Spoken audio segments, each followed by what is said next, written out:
오늘은 교회역으로 삼위일체 주일입니다.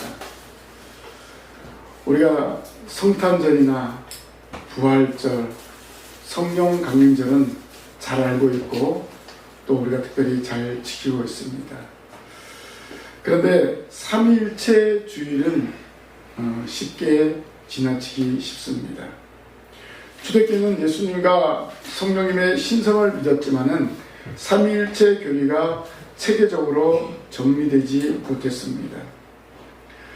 삼위일체 교리는 325년 니케아 공의회에서 예수 그리스도가 하나님과 동일 본질이라는 참 하나님이심을 선언했습니다. 그리고 381년 콘스탄티노폴리스 공의회에서 성령의 신성을 확인하고 삼위일체 교리가 공식적으로 확립이 되었습니다. 이러한 과정을 통해서 교회는 한 하나님 안에 세 위격인 성부, 성자, 성령이 존재하신다는 삼위일체 신앙을 고백하게 되었습니다. 초대교회는 오늘날과 같은 삼위일체 주일은 따로 없었습니다. 왜냐하면 교회의 모든 예배와 기도 자체가 이미 삼위일체 하나님께 드려지는 것이기 때문에 그렇습니다. 그러나 중세를 들어서 삼위일체 교리를 특별히 교육하게 되고 강조하기 위해서 8세기경부터 별도의 기념일이 생겨나게 되었습니다. 왜냐하면 교회들이 이 삼위일체 교리를 믿는 사람들이 있고 믿지 않는 사람들이 있어서 혼돈이 되기 때문에 이것을 체계적으로 확립하고 또 교회력으로 삼위일체 주의를 지키게 되었습니다. 그래서 삼위일체 주일은 여러분들이 눈치챘겠지만은 성령 강림 주일 다음 주일이 바로 삼위일체 주일로 지킵니다. 삼위일체 주일은 특별한 절기로 지키는 것이 좀 어색하지만 오늘 삼위일체 주일을 통해서 성부, 성자, 성령 하나님의 신비를 다시 한번 고백하는 시간이 되시기를 바랍니다. 어떤 논리적으로 과학적으로 설명할 수 없는 것이 삼위일체입니다. 논리적으로 과학적으로 증명할 수 없는 것이 예수님이 성육신하신 것입니다. 성경에 기록된 삼위일체라는 용어가 직접 나오지 않습니다. 그러나 오늘 우리가 교동문에서 고백한 것처럼 삼위일체 하나님을 그 말씀을 통해서 알 수가 있습니다. 중요한 것은 성부, 성자, 성령께서 각각의 하나님이시며 동시에 한 분이시고 하나의 위로 인격으로 계신다는 것입니다. 이런 모든 것이 성경 전체에 기록이 되어 있습니다. 특별히 오늘 말씀에서도 하나님이 사람을 창조하실 때 삼위일체 하나님이 창조하셨음을 알 수가 있습니다. 삼위일체 하나님은 천지 만물을 창조하실 때 자신의 형상과 모양대로 최고의 걸작품인 사람을 남자와 여자로 창조하셨습니다. 오늘 삼위일체 주의를 지키면서 하나님이 창조하신 그 창조의 은혜를 기억하고 삼위일체 하나님이 최고의 걸작품으로 사람을 창조하셨음을 오늘 이 한 시간에 깨닫기를 바랍니다. 그래서 오늘 제목이 최고의 걸작품이라는 제목입니다. 이 제목으로 함께 은혜 나누기를 원합니다. 첫째로 최고의 걸작품은 하나님의 형상대로 창조된 사람입니다. 오늘 말씀 26절에 하나님이 이르시되 우리의 형상을 따라 우리의 모양대로 우리가 사람을 만들고 그로 바다의 물고기와 하늘의 새와 가축과 온 땅에 기는 모든 것을 다스리게 하자 하시고 라고 말씀하셨습니다. 우리는 태초에 하나님이 천지를 창조하신다 이 말씀을 믿고 고백합니다. 많은 사람들이, 많은 과학자들이 도대체 사람이 어떻게 생겨났는가? 지혜로운 자들은 무엇이 사람이 되었다고요? 원숭이가 사람이 되었다. 원숭이가 지인에 되어 사람이 있다. 그럼 지금 원숭이는 우리의 조상입니까? 여러분의 주상의 원숭이입니까? 말도 안 되잖아요. 하나님이 각기 그 종류대로 가축을, 동물을 만드셨습니다. 말이 안 되는 거예요.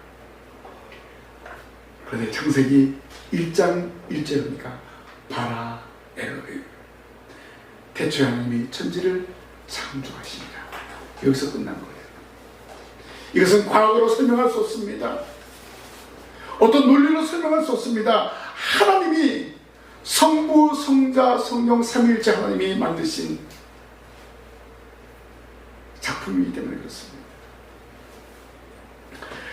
태초에 하나님이 천지 만물을 창조하신 것은 삼위일체 하나님의 계획 속에서 만들어진 것입니다. 특별히 사람을 창조하시고 만물의 영작으로 창조 세계를 다스리려 한 것 또한 만세전에 계획하신 일입니다. 그 계획을 실행하셨는데 삼위일체 하나님이 사람을 창조하신 과정을 통해서 확실히 알 수가 있습니다. 하나님의 천지 창조는 6일 동안 무에서 유로 창조하셨습니다. 그것도 질서정연하게 창조하셨습니다. 그리고 마지막 날에는 동물을 창조하신 후 창조의 절정이며 최종 목적인 사람을 창조하셨습니다. 하나님이 사람을 창조하신 데는 다른 피조물을 창조하신 것과는 달리 특별히 창조하셨습니다.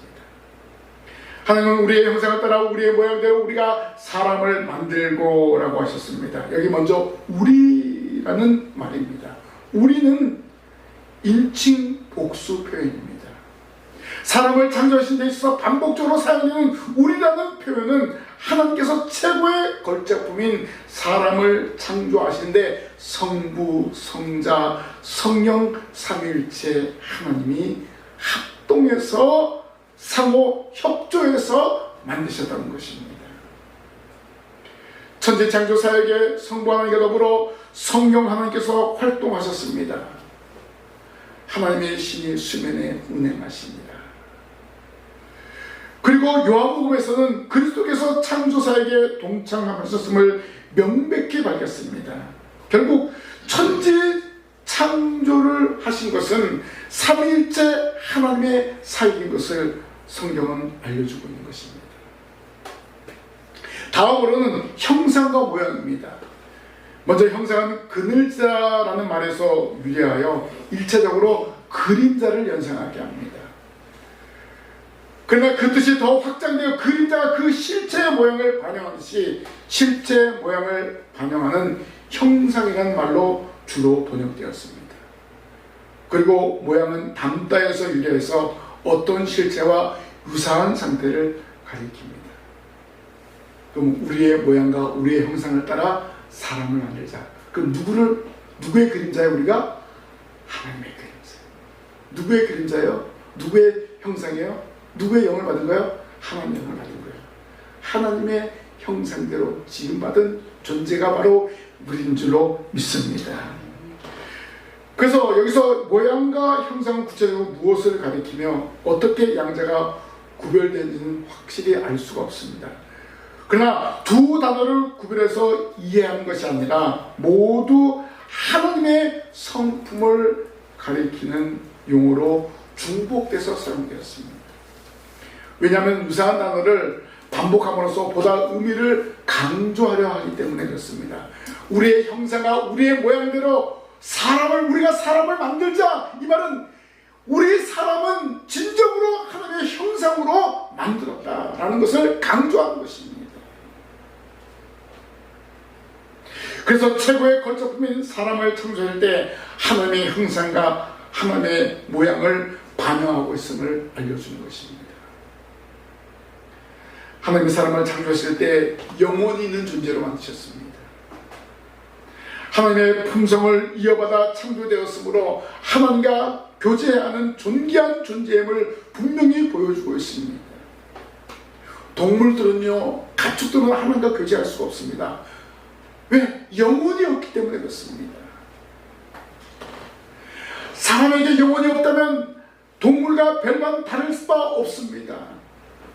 그러나 오늘 말씀에서 보여주듯이 사람의 하나님의 형상과 모형으로만 창조되었다는 것은 다른 피조물과 절대 구별되는 사람의 존엄성을 지녔음을 알게 하는 것입니다. 하나님의 형상과 하나님의 모양대로 지음받은 최고의 걸작품 사람이라는 것입니다. 삼위일체 하나님은 사람을 자신의 형상과 모양대로 그 이전의 창조물과는 구별되는 완전히 새로운 창조물인 사람을 만드셨습니다. 하나님의 형상대로 만드시고 그 코에 생기를 불어 넣으시니 뭐가 됐다? 생명이 됩니다. 영혼이 있는 존재가 되었어요. 하나님의 영이 사람의 몸에 들어갔다는 것입니다. 그래서 생명이 되었고 영적인 존재가 되었다는 것입니다. 그래서 하나님의 형상으로 지음받은 최고의 걸작품인 사람은 만물의 영장으로서 다른 피조물들을 다스리고 정복할 수 있는 권한을 하나님이 친히 주신 것을 알 수가 있습니다. 자, 우리는 이렇게 존귀한 존재로 창조되었고 믿음으로 살아가고 있습니다. 하나님의 형상으로 창조된 사람으로서 자부심을 가지고 믿음으로 전진하는 성도들이 되어야 할 줄로 믿습니다. 나는 하나님의 형상으로 창조된 존재이다 라는 이런 존재감을 가지고 살아가야 할 것입니다. 두 번째로 최고의 걸작품은 하나님이 창조하신 남자와 여자입니다. 오늘 중요한 말씀입니다. 27절에 하나님이 자기 형상 곧 하나님의 형상대로 사람을 창조하시되 남자와 여자를 창조하시고 라고 말씀하셨습니다. 사람은 하나님이 창조하실 때부터 남자와 여자로 완전히 구별되게 하셨습니다. 분명한 것은 하나님이 사람을 창조하신 것은 짐승을 창조한 것과는 완전히 달랐습니다.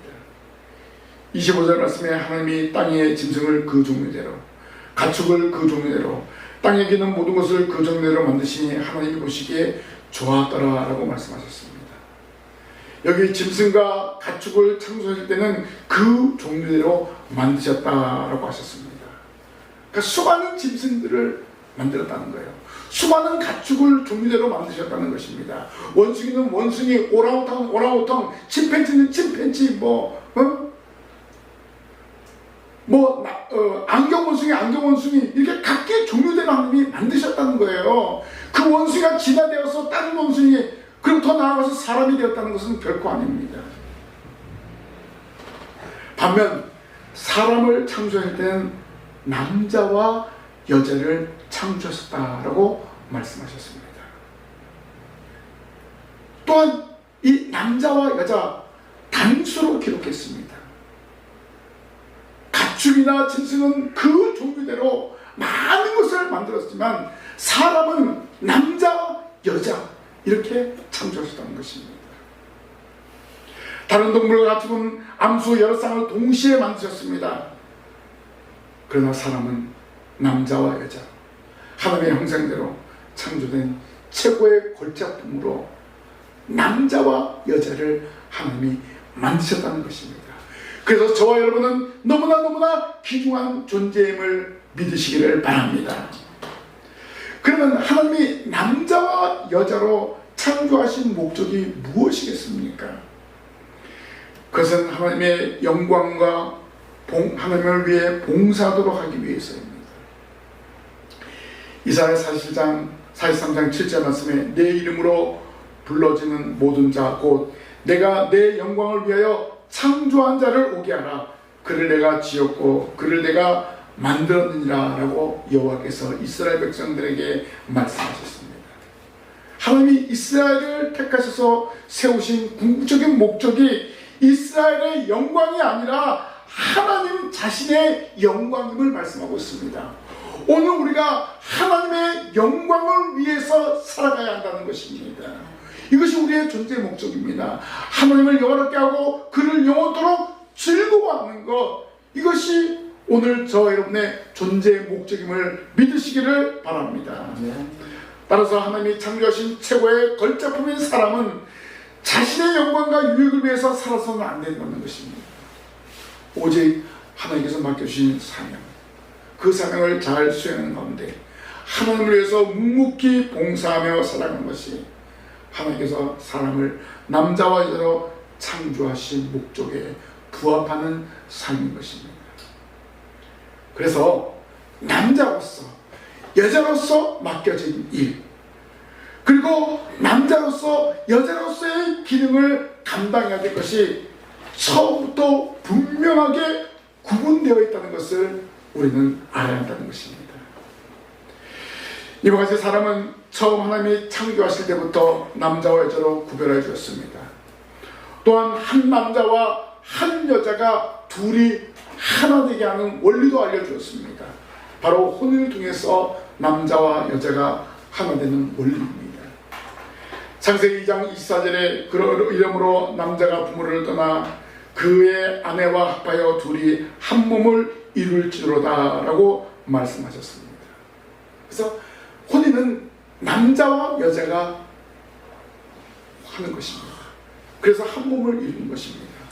그러나 시대가 지나면서 남자와 여자에 대한 인식이 변질되어서 하나님의 사람을 창조하신 목적을 바로 알지 못하고 남자와 여자를 구별하는 것이 희미해진 일이 벌어지고 있습니다. 하나님이 창조하신 창조의 원리대로 살아가는데 사람이 정욕대로 남자로 태어나는데 여자로 태어나는데 남자로 전환하는 일들이 일어나고 있습니다.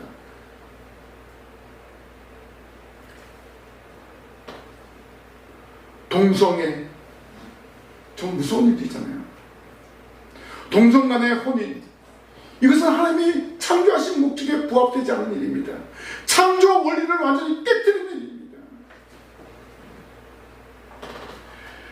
삼위일체 하나님이 사람을 창조하실 때 남자와 여자를 구별하여 창조하심을 바로 알고 창조 질서를 지키는데 힘을 써야 하는 것입니다.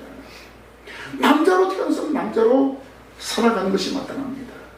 여자로 태어나서는 여자로 살아가는 것이 창조의 원리라는 것입니다. 그런데 이런 원리를 지키지 않고 동성혼을 하고 또 그것을 허락하지 않으니까 동성애에 빠지는 이런 일이 지금 이 시대에 비일비재합니다.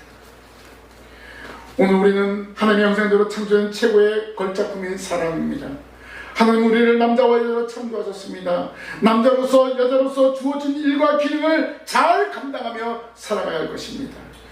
그리고 창조의 질서를 지키면서 하나님의 영광을 위해서 예배하며 하나님의 영광을 위해서 헌신하며 하나님의 영광을 위해서 충성하는 성도들이 되어야 할 줄로 믿습니다.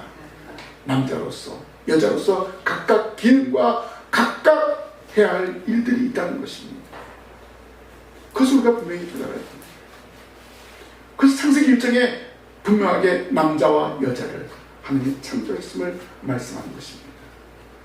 최고의 걸작품인 바로 오늘 사람을 하나님의 형상대로 남자와 여자로 창조하셨다는 것입니다. 마지막으로 최고의 걸작품은 하나님의 복을 받은 사람입니다. 오늘 말씀 28절에 하나님이 그들에게 복을 주시며 하나님이 그들에게 이르시되 생육하고 번성하여 땅에 충만하라. 땅을 정복하라. 바다의 물고기와 하늘의 새와 땅에 움직이는 모든 생물을 다스리라 하시니라 라고 말씀하셨습니다. 삼위일체 하나님은 창조한 사람에게 복을 주셨습니다.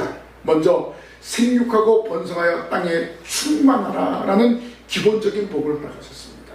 이것은 새나 동물이나 가축도 생육하고 번성하고 땅에 충만합니다. 기본적인 복이기 때문에 사람 또한 이 기본적인 복을 누리라는 것입니다. 다음으로는 땅을 정복하라고 말씀하셨습니다. 땅을 정복하는 복입니다. 여기 정복하다는 이 세상 여러 곳을 다니며 그곳을 자신의 발로 밟고 삶의 터전으로 삼는 것을 가리키는 것입니다. 하나님의 사람이 가는 모든 땅을 주시고 그곳에서 하나님의 복을 누리며 살게 하고 복된 삶을 모든 가족들이 누린다는 것입니다.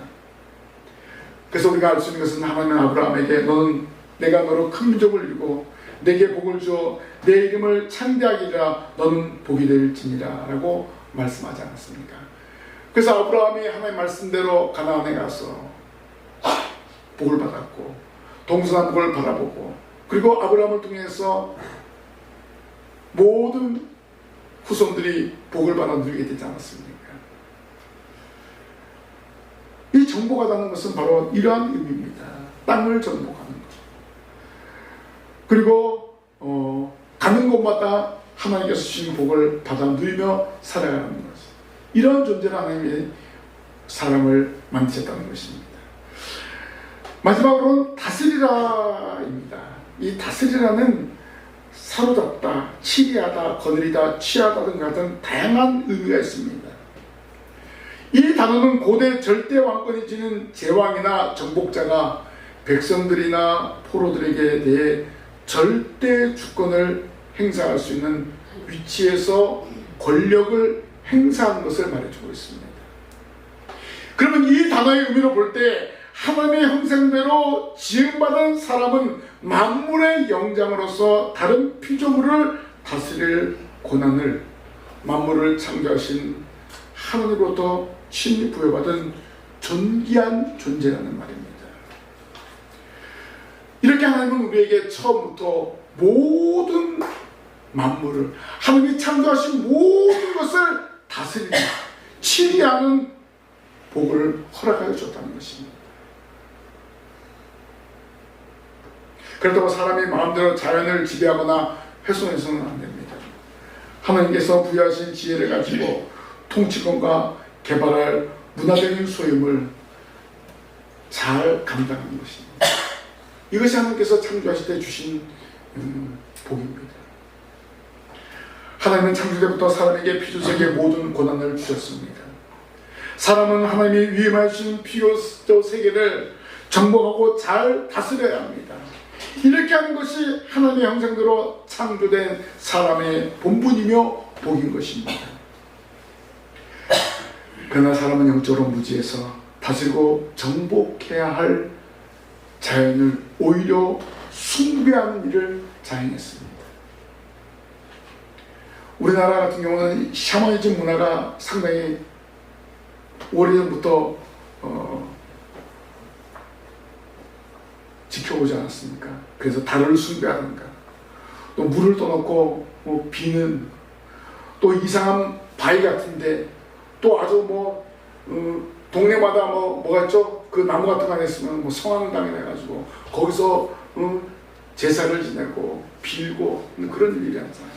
이게 뭐예요? 하나님이 창조하신 피조물을 다스리고 정복하는데 그 앞에서 절하고 그 앞에서 숭배하고 있는 것입니다. 하나님 주신 복을 스스로 차버리는 행위라는 것입니다. 우상 숭배에 빠진 북이스라엘이 아수리아에 멸망당하고 뿔뿔이 흩어졌습니다. 하나님 주신 사명을 망각하여 벌어진 일입니다. 성경에 기록된 역사뿐만 아니라 시대마다 하나님 주신 사명을 망각하는 나라와 민족들이 생겨나 멸망의 길을 걸어가고 있습니다. 우상을 만들고 어떤 그림을 그려놓고 거기다 그것이 자기를 지켜주는 신이라고 생각하고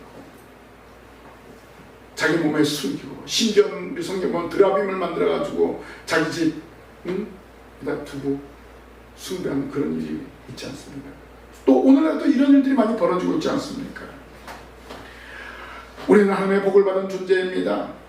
복받은 사람은 하나님과 동행하며 당당하게 살아가야 합니다. 하나님의 창조했을 때 사람에게 주신 복을 누리며 살아가야 합니다. 하나님 맡겨주신 피조세계를 잘 개발하고 관리하여 삼위일체 하나님께 영광을 돌리며 살아가야 할 것입니다. 창조 때 받은 복을 이 땅에 존재하는 동안 하나님 앞에 예배하며 섬기며 하나님을 향해서 전진하는 성도들이 되어야 할 줄로 믿습니다. 성도 여러분, 삼위일체 하나님의 창조사역의 절정은 자기 형상대로 사람을 창조하신 것입니다. 그래서 여러분은 하나님의 최고의 걸작품입니다. 하나님의 형상대로 창조되었기 때문에 하나님이 직접 진토로 만드시고 코에 생기를 불어넣으셔서 생명이 되었습니다. 그리고 하나님의 피조 세계를 정복하고 다스리도록 복을 내려주셨습니다. 그러면 하나님은 이미 천지만물을 창조하실 때 모든 것을 사람 중심으로 만드셨습니다. 삼위일체 하나님의 형상과 모양으로 창조하셔서 모든 것을 다스리고 정복하게 하셨습니다. 사람을 통해서 영광을 받으시기를 원하셨던 것입니다. 그러나 하나님의 형상대로 창조된 사람이 죄를 범함으로 에덴 동산에서 쫓겨났지만 하나님은 구원하실 계획을 하셨고 독생자 예수 그리스도를 세상에 보내주셔서 대속의 역사를 이루게 하셨습니다. 하나님이 창조한 최고의 걸작품이기 때문에 이 걸작품을 방치하지 아니고 버리지 아니하시고 구원하시겠다는 계획이십니다. 태초의 사람 최고의 걸작품을 창조하시기 때문에 죄를 범하셔도 버리지 않으시고 독생자 예수 그리스도를 이 땅에 보내오셔서 구원하셨습니다. 그래서 우리는 천지 만물을 창조하신 하나님께, 우리를 구원하신 하나님께 영광을 돌리며 살아가야 할 것입니다. 그래서 우리에게 주어진 삶의 현장에서 하나님과 동행하며 사명을 잘 감당하면서 하나님이 창조하신 최고의 걸작품으로서 품위를 손상하지 말고 살아가는 성도가 되어야 합니다. 하나님과 동행하십시다. 하나님께서 맡겨주신 귀한 사명을 잘 감당하십시다. 우리를 구원해 주신 예수 그리스도의 구속에 대해 감사하면서 복음을 증거하는 최고의 걸작품인 신광의 성도들 되시기를 주님의 이름으로 간절히 축원합니다. 아멘. 기도하겠습니다. 하나님 아버지, 저희들을 최고의 걸작품으로 창조하여 주심을 감사합니다. 하나님의 형상을 닮은 사랑으로 하나님과 동행하며 하나님의 영광을 위해서 날마다 살아가게 하여 주시옵소서. 이렇게 기쁨으로 감사함으로 예배하는 것을 기뻐하게 하시고 또한 삶의 현장에서 예수 그리스도를 증거하는 증인의 삶을 살아가는 최고의 걸작품이 될 수 있도록 도와주시옵소서. 예수님 이름으로 기도하옵나이다. 아멘.